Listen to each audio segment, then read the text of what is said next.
Secretary election commission कुंवर दिलशाद साहब मुझे join करें। कुंवर साहब, आपका स्टेटमेंट हम पढ़ रहे थे कि आप ये कह रहे हैं कि 9 माह से कबल तो इलेक्शंस मुमकिन नहीं है अलखाबंदियों की सूरत हाल को देखते हुए।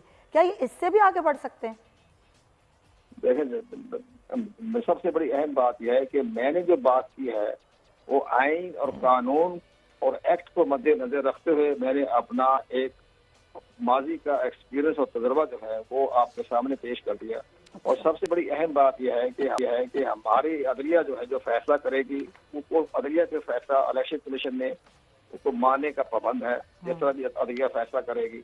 लेकिन सबसे बड़ी अहम बात यह है कि जो प्रेसिडेंट ऑफ पाकिस्तान ने आज खत लिख दिया है इलेक्शन कमीशन ऑफ पाकिस्तान को कि आप अपने इलेक्शन की तारीफ मुकर्रर करें, तो हम प्रेसिडेंट ऑफ पाकिस्तान से बड़े अदब और एहतराम के साथ हमारे सुप्रीम कमांडर हैं उनको खिदमत में हमारी अपनी राय ये है कि जनाब आपने आइन के आर्टिकल 48 के तहत खत लिखा है सदर पाकिस्तान में, तो क्या आइन के आर्टिकल 48 में ये लिखा हुआ है कि प्राइम मिनिस्टर की एडवाइस पर ही आप खत लिख सकते हैं ना?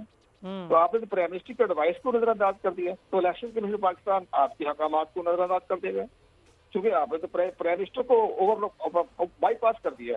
उसमें लिखा हुआ है आइन के आर्टिकल 48 में कि जनाब वो प्रेसिडेंट पाकिस्तान जो है वो जो खत डेट मुकर्रर करेगा वो प्राइम मिनिस्टर पाकिस्तान। कुंवर साहब, आपको याद होगा कि कुछ अरसे पहले भी सदर मुमलिकत ने इलेक्शन की तारीख दी थी और ये कहा था, तब भी इलेक्शन कमीशन ने ऐसे ही नजरअंदाज कर दिया था। जी, इलेक्शन कमीशन तो कल स्वाबदीद पर है, वो सदर साहब ने बुलाया है तो खुद जाते हैं या अपने सेक्रेटरी इलेक्शन कमीशन को भिजवाते हैं या किसी नुमाइंदे को भिजवाते हैं। ये तो इलेक्शन कमीशन पाकिस्तान की अपनी पॉलिसी और अपने इख्तियार पर मबनी है, तो उसके बारे में हम कुछ नहीं कह सकते। लेकिन मसला ये है कि सबसे बड़ी अहम बात यह कि सदर के इस खत की कोई कानूनी हैसियत नहीं है। अच्छा। और इस लिहाज से कि जो हमारा सेक्शन है 57 उसमें लिखा हुआ है कि इलेक्शन की तारीख मुतय्यन करने से इख्तियारात जो हैं वो इलेक्शन कमीशन ऑफ पाकिस्तान के पास हैं। और हालिया जो तरमीम हुई थी पार्लियामेंट में एक्ट पास हुआ था उसमें पहले सदर पाकिस्तान का जिक्र था, सदर पाकिस्तान की मशावरत से, अब उन्होंने मशावरत को डिलीट कर दिया, हज़फ कर दिया और पूरे इख्तियारात जो हैं वो इलेक्शन कमीशन ऑफ पाकिस्तान को दे दिए। तो अब इलेक्शन कमीशन पाकिस्तान के पास सबसे बड़ा मौसर इतिहार जो है वो सेक्शन 57 है और सेक्शन 57 के मद्देनजर रखते हुए इलेक्शन कमीशन पाकिस्तान सदर मुमलिकत के खत को मुस्तरद कर दे। अच्छा, तो फिर ये क्या आपका तजुर्बा क्या कहता है, इलेक्शन आपको 2024 के किस महीने में नजर आ रहे हैं? मैं तो एक रोड मैप दिया ना जी बेटे, बात सुने, मैंने आपको रोड मैप दिया। मैंने कहा 14 दिसंबर तक तो आपका हल्का बंदियां होनी है और 3 महीने लगेंगे इंतखाबी फरिश्तों को अपडेट करने में। वो भी हमारा जो इलेक्शन एक्ट का सेक्शन जो है 33 से लेकर 49 तक आप पढ़ लें, उसमें तरीकाकार बताया है कि जब हल्का बंदियां खत्म हो जाए तो फिर इलेक्शन तो मगर मार्च में सेनेट के भी इलेक्शन आ रहे हैं कुंवर साहब, का कानूनी तौर पर मजाज है।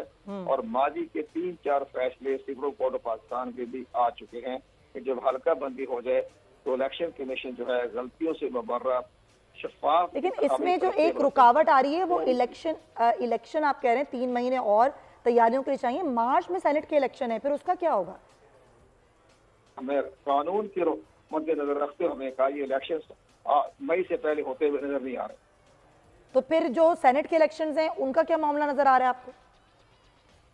नहीं, इलेक्शन तो मुझे मई से पहले नजर नहीं आ रहे ना। मैं सेनेट के इलेक्शंस की बात कर रही हूँ सर, सेनेट के इलेक्शंस पर नहीं हो सकते, इसका मतलब है। बताइए आप। मैं कह रही हूँ सेनेट के इलेक्शंस तो फिर मुमकिन नहीं है, फिर सेनेटर्स जो रिटायर्ड हो रहे हैं फिर उनको कैसे चुना जाएगा अगर इलेक्शंस नहीं होते मुल्क में? तो नहीं, इलेक्शन नहीं हो गए, इलेक्शन तो पूरे रोड मैप पूरा मुकर्रर बता दिया ना, उसके मुताबिक ही भी इलेक्शन कमीशन तैयार करेगा। चलें, ठीक है, बहुत शुक्रिया आपका कुंवर दिलशाद साहब। इमरान याकूब साहब, अभी आप सुन रहे थे कुंवर दिलशाद साहब की भी और इससे पहले अली गौहर साहब की भी, ये लग क्या